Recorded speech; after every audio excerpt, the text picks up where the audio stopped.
لقد استيقظنا فوق النصف من الليل.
قدس الأمر أو قدس الجلال.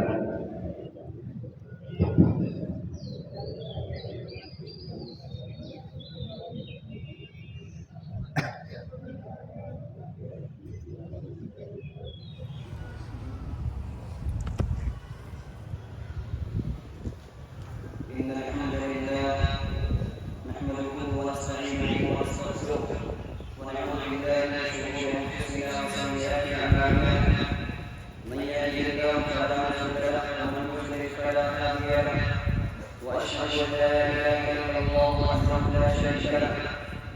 وأشهد أن محمدا عبده ورسوله يا أيها الذين آمنوا اتقوا الله حق تقاته ولا تموتن إلا وأنتم مسلمون يا أيها الناس اتقوا ربكم الذي خلقكم من نفس واحدة وخلق منها زوجها وبث منهما رجالا كثيرا ونساء واتقوا الله الذي تساءلون به والأرحام إن الله كان عليكم رقيبا يا أيها الذين آمنوا اتقوا الله وقولوا قولا سديدا يصلح لكم أعمالكم ويغفر لكم ذنوبكم ومن يطع الله ورسوله فقد فاز فوزا عظيما أما بعد فإن خير الحديث كتاب الله وخير الهدي محمد صلى الله عليه وسلم وشر الأمور محدثاتها وكل محدثة بدعة وكل بدعة ضلالة وكل ضلالة في النار أعوذ بالله السميع العليم من الشيطان الرجيم بسم الله الرحمن الرحيم ومن يرغب عن ملة إبراهيم إلا من سفه نفسه ولقد اصطفيناه في الدنيا وإنه في الآخرة لمن الصالحين إذ قال له ربه أسلم قال أسلمت لرب العالمين. محترم حاضرین، قابل احترام خواتین اسلام، عزیز بچوں، آج عید الاضحیٰ ہے. ہم اور آپ اپنا دوسرا اسلامی تہوار منا رہے ہیں. اللہ رب العالمین نے ہم مسلمانوں کو سال میں 2 دن ایسے دیے ہیں جس میں ہم اور آپ عید مناتے ہیں اور خوشی کا اظہار کرتے ہیں. یاد کیجیے اس وقت کو جس وقت پیارے نبی صلی اللہ علیہ وسلم مدینہ منورہ پہنچے تھے. آپ صلی اللہ علیہ وسلم نے دیکھا کہ وہاں کے لوگ 2 دنوں میں خوشی کا اظہار کرتے ہیں، کھیل کود کرتے ہیں. آپ صلی اللہ علیہ وسلم نے پوچھا یہ 2 دن کیا ہے؟ مدینہ والوں نے جواب دیتے ہوئے کہا یہ 2 دن ایسے ہیں جن میں ہم لوگ زیادہ کرتے ہیں، کھیل کود کیا کرتے ہیں، خوشی کا اظہار کرتے ہیں. لیکن نبی صلی اللہ علیہ وسلم نے اس موقع پر کہا تھا ان اللہ قد بدلکم فیما خیر منہما یوم الفرح ویوم الفطر. اے محمد کے لوگوں خوش ہو جاؤ، اللہ تبارک و تعالیٰ نے تمہیں ان 2 دنوں کے بدلے اس سے بہتر 2 دن عطا فرمائے ہیں. ایک عید الاضحیٰ اور دوسرا عید الفطر. عید الفطر اور عید الاضحیٰ یہ دونوں ہمارے اسلامی تہوار ہیں. عید الاضحیٰ کے بارے میں پیارے نبی صلی اللہ علیہ وسلم نے فرمایا تھا یہ دن اللہ کی راہ میں سب سے زیادہ عظمت والا دن ہے. آپ نے فرمایا تھا ان اعظم الايام عند الله يوم النحر ثم يوم القر. آپ نے کہا تھا اللہ کی راہ میں اللہ کے نزدیک سب سے زیادہ عظمت والا دن یوم النحر یعنی 10 ذی الحجہ کا دن ہے. عید الاضحیٰ کا دن ہے. اس کے بعد پھر دوسرا دن یعنی 11 ذی الحجہ ہے. یعنی یہ عظمت والا دن بھی ہے اور ہمارا اسلامی تہوار میں سے 2 تہواروں میں سے ایک تہوار ہے جس میں ہم عوام آج خوشی کا اظہار کرنے والے ہیں. میرے بھائیوں، خطبہ مسلمہ کے بعد خطبہ عید الاضحیٰ کی مناسبت سے میں نے قرآن کریم کی سورۃ البقرہ کی 2 آیتیں کریمہ آیت نمبر 130 اور آیت نمبر 131 تلاوت کی ہے. ان دونوں آیتوں میں اللہ تبارک و تعالیٰ نے ملت ابراہیم کی تعریف کرنے اور ملت ابراہیم سے انحراف اور اعراض اور ہونے کو بہت بڑی کیفیت اور قرار دیا تھا. چنانچہ اللہ رب العالمین نے فرمایا وَمَن يَرْغَبُ عَن مِّلَّةِ إِبْرَاهِيمَ إِلَّا مَن سَفِهَ نَفْسَهُ. ابراہیم کی ملت سے وہی شخص اعراض کرے گا، وہی شخص منہ موڑے گا جو کہ بے وقوف ہو. ابراہیم علیہ السلام کی ملت کی تعریف اور اتباع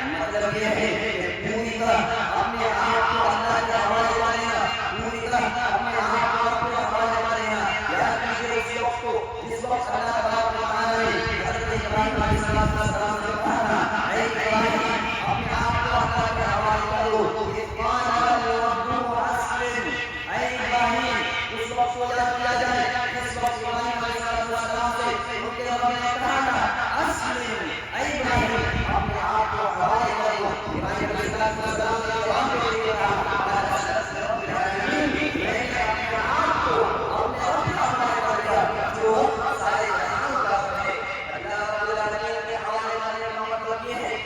اور آپ کو ہماری اولاد کی زندگی کی یہ امانت دی گئی ہے پوری زندگی یہ اللہ کی جانب سے ملنے والی امانت ہے اس زندگی کی امانت کو اپنی مرضی سے نہیں اپنی عادت سے نہیں اپنی طبیعت سے نہیں بلکہ اللہ رب العالمین کی مرضی کے مطابق زندگی گزارنے کا مطلب اللہ رب العالمین کو اپنا رب العالمین کے حوالے اپنے آپ کو کرنے کا مطلب ہے قرآن سنت کا مطالعہ کتاب سنت کا مطالعہ کرنے کے بعد ہمیں اور آپ کو بات ہوتی ہے کہ اللہ تعالیٰ حضرت ابراہیم علیہ السلام کو یہ احساس یہ مقام اور یہ شرف اللہ تعالیٰ کا فرمایا قرآن مجید میں دوسرے میں تمام فرمانوں کا ترجمہ اللہ تعالیٰ کے نام پر ہوتا ہے اور ہمارا خدا لا الہ الا اللہ محمد رسول اللہ یہ اللہ کا پیغمبر ہے یہ اللہ کے رسول ہے اے نبی آپ کے نقش قدم پر چلیے لیکن آپ صلی اللہ علیہ وسلم سے پہلے دوسرے میں چلنے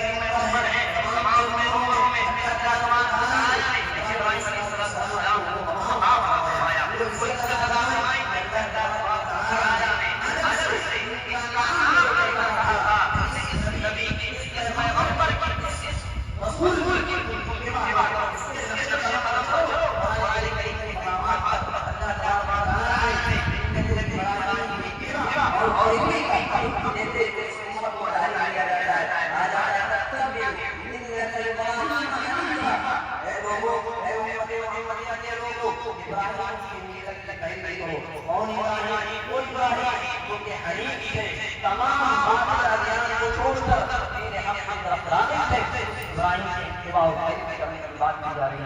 ابراہیم علیہ السلام کی زندگی کیا ہے حیات ابراہیم کیا ہے ابراہیم علیہ السلام کی زندگی میں یہ آزمائش کا سلسلہ ہے امتحانوں کا سلسلہ ہے ہر آنے والا امتحان دوسرے سے امتحان سے بڑا ہر آنے والی آزمائش دوسری سے آزمائش بڑی ہے پوری زندگی حضرت ابراہیم علیہ السلام کی زندگی آزمائشوں میں اور امتحانات میں گزرے ہیں یہی وجہ ہے کہ پیارے نبی صلی اللہ علیہ وسلم نے سچ فرمایا تھا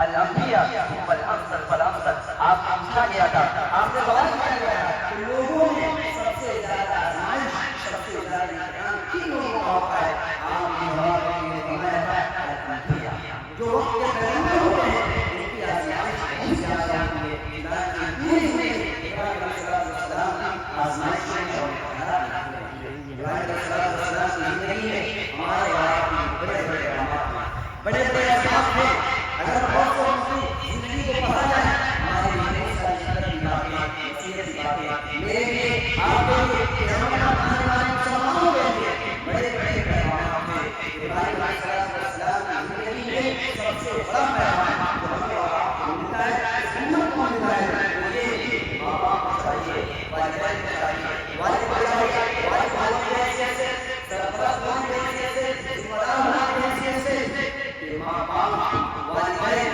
اپنی اولاد کی مستقبل میں دینی مستقبل فکر کریں دین کے بارے میں فکر کریں ابراہیم علیہ السلام کی زندگی کو آپ پڑھیے یا دوسرے انبیاء کی زندگی کو پڑھیے انہوں نے اپنے اولاد کے سلسلے میں دنیا کی فکر نہیں کی دنیا جمع کرنے کی فکر نہیں کی مال جمع کرنے کی فکر نہیں کی مال جمع کرنا مال کمانا اسلام اس کی تعلیم دیتا ہے لیکن مال کے چکر میں اولاد کے چکر میں آدمی دین کو بھول جائے حلال کو بھول جائے حرام کو بھول جائے قبر کی زندگی کو بھول جائے جہنم کے عذاب کو بھول جائے شریعت کی تعلیمات یہ ہے ابراہیم علیہ السلام کی زندگی کو آپ پڑھیے گا بنیادی طور پر پہلی بات میں سمجھ میں آتی ہے ابراہیم علیہ السلام اللہ رب العالمین سے اپنی اولاد کے لیے دینی فکر کے بارے میں دینی مستقبل کے بارے میں دعا کرتے وہ مشہور ہے ابراہیم علیہ السلام نے دعا کرتے جو ہمیں اور آپ کو کرنا چاہیے ماں باپ کو کرنا چاہیے والدین کو کرنا چاہیے سرپرست کو کرنا چاہیے رب اجعلنی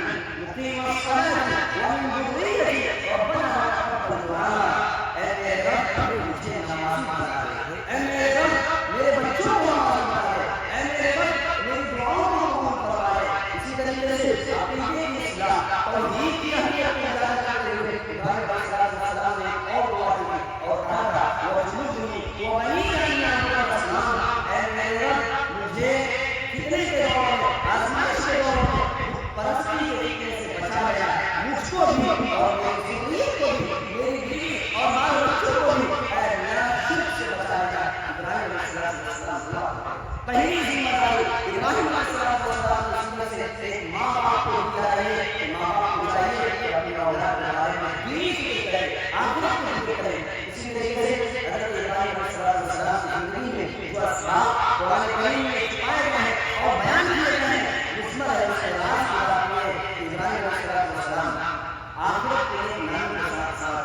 دنیا کے نام کی کرنا.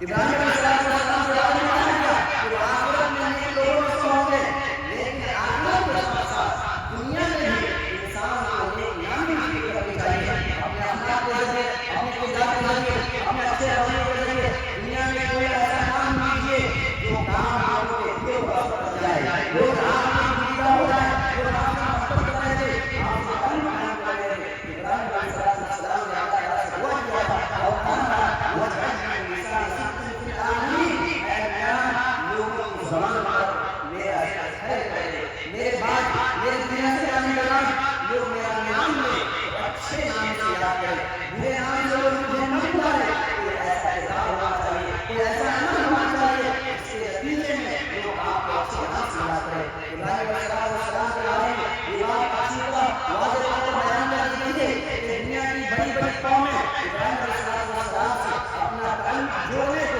فخر محسوس کرتی تھی. یہودی کہتے تھے کہ ہم ابراہیمی ہیں، عیسائی کہتے تھے کہ ہم جو ہے ابراہیمی ہیں، یہاں تک کہ مکہ میں مشرک تھی یہی بات کہتے تھے کہ ہم بھی ابراہیمی ہیں، یعنی ہمارا تعلق ابراہیم علیہ السلام سے. لیکن اللہ نے کہا ما كان ابراہیم یہودیا ولا نصرانیا ولكن كان حنیفا مسلما وما كان من المشرکین. ابراہیم علیہ السلام نہ یہودی تھے، نہ عیسائی تھے اور نہ ہی مشرک تھے، بلکہ وہ حق کے سچے موحد اور مسلمان تھے. لہذا کوئی ایسا کام نہ کیا جائے دنیا کے اندر جانے کے بعد دنیا والے اچھے نام سے یاد کریں.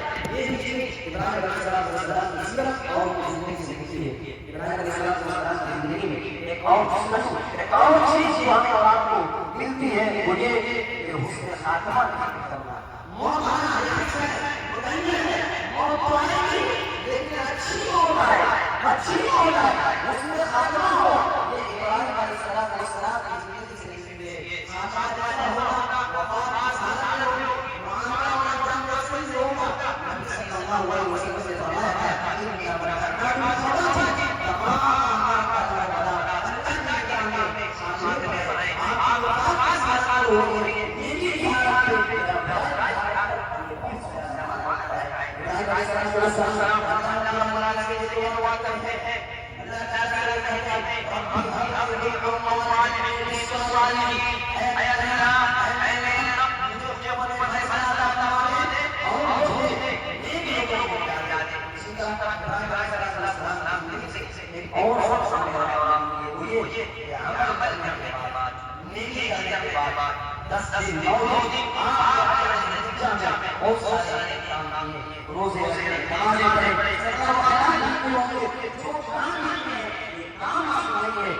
یہ ہے کہ اس عمل کو انجام دینے کے بعد وہ عمل قبول ہوا یا نہیں اس کی فکر کرنا چاہیے. ابراہیم علیہ السلام اور ان کے بیٹے اسماعیل علیہ السلام خانہ کعبہ کی تعمیر کر رہے ہیں اور اس موقع پر اللہ تعالیٰ سے دعا کرتے ہیں ربنا تقبل منا انك انت السميع العليم.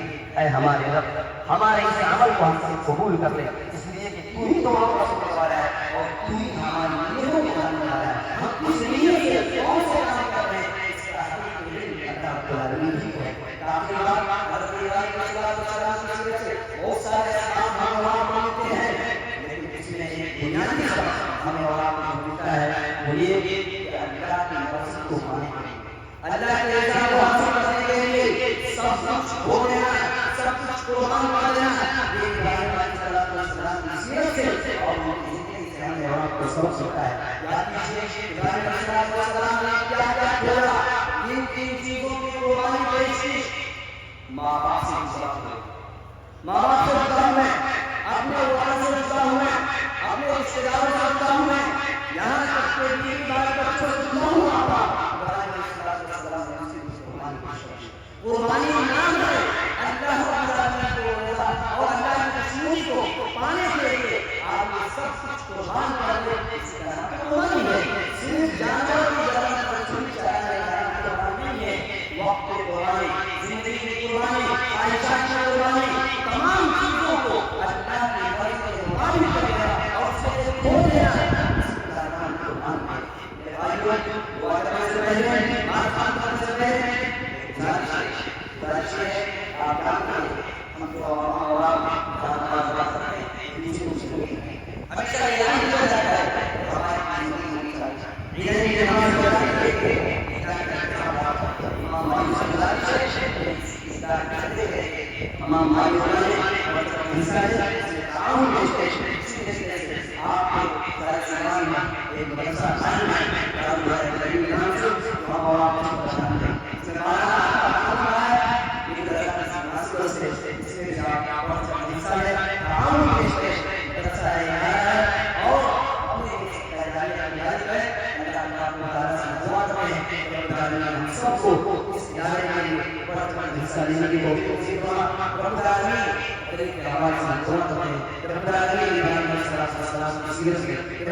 تقبل اللہ منا. اور عباس بھائی کیسے ہیں؟